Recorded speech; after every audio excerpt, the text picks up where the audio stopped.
र हेर्नु सक्नुहुन्छ हिजो आउनु भएको जति पनि माथि चिबा भन्ज्याङ जाने मान्छेहरू है आज चाहिँ फर्किनु हुँदैछ रहेछ। कतिजना गाडी स्कुटी बाइक है त्यसरी आउनु हुँदैछ र म पनि त्यही कारणले चाहिँ यसो सब्जीहरू लिएर बसिरहेको फर्किनु हुँदो रहेछ प्राय है।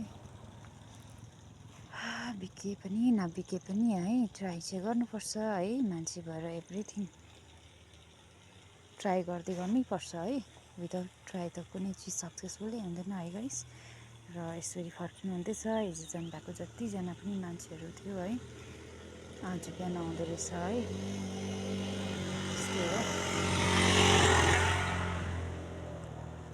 हेर्नुहोस् है हाम्रोतिर चाहिँ हुस्से है यस्तो खालको हुस्से परेको दिन भइहाल्यो। तलबाट फगी आउँदैछ है।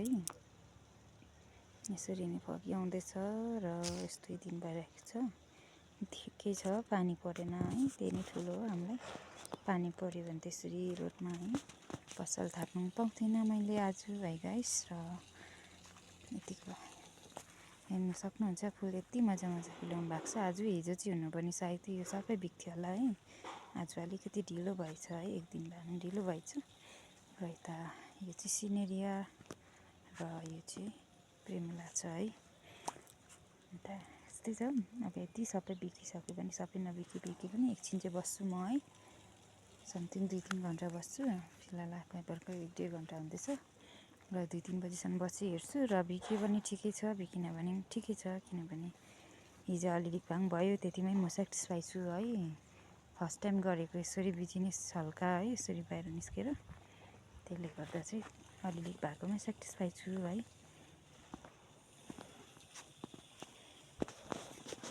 र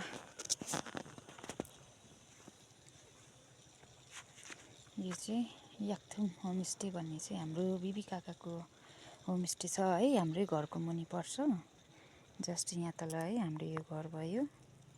यो घर भयो यो घरकै मुनिपट्टि घर छ है उहाँको चाहिँ। अन्त यदि तपाईँहरू जतिजना पनि होमस्टे है आउनुहुन्छ यहाँनिर तपाईँहरू यहाँ आउनुभयो भनेदेखिले यहीँ हाम्रै घरको नजिकै पर्छ है। यहाँ डाँडाको छेउमा याकथुम होमस्टे छ है।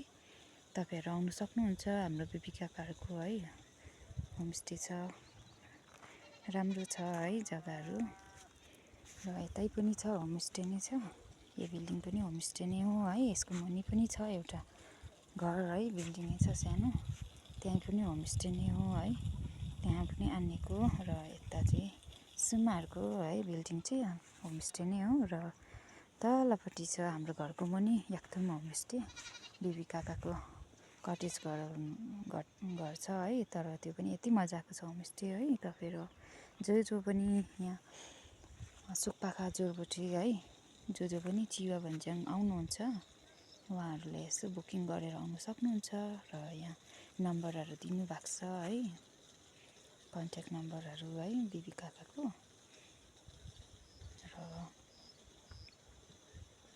आउनु सक्नुहुन्छ है। भिडियोमा देखिहाल्नुभयो होला कन्ट्याक्ट नम्बर याकथुम होमस्टे है जोरबोटी सुकपाखा। र यो जग्गामा चाहिँ तपाईँहरू ग्रुप मिलेर है जतिजना पनि घुम्नु आउनुहुन्छ है चिबा भन्ज्याङ एक दिन यसो बसिकन घुमेर जानु सक्नुहुन्छ होमस्टेमा स्टे गरेर है। र त्यति भन्दै हजुरहरूले फेरि पनि ओके बाई गाइस है। हजुरहरूको सार सपोर्टिङले गर्दा मेरो पनि अलिकति भ्युज चाहिँ बढ्दैछ। हजुरहरूले धेरै धेरै धन्यवाद है। र यस्तै छ दिनहरू पनि वेदर पनि है टाइम पनि यस्तै छ। बर्खा लाग्यो बर्खामा त्यस्तै वेदर साह्रो हुन्छ। र त्यति नै हो। बेसी बोल्दै गयो भने लामो तन्किन्छ। र हजुरहरूले फेरि पनि धेरै धेरै धन्यवाद है। मलाई जति पनि सपोर्टिङ्स गर्नुहुँदैछ उहाँहरूले सबैले हजुरहरूले है धन्यवाद दिलबाट है। र यसरी मेरो भिडियोज र फोटोजहरू हेरेर सर सपोर्टिङ गर्नुहोस् होला है। Okay so by.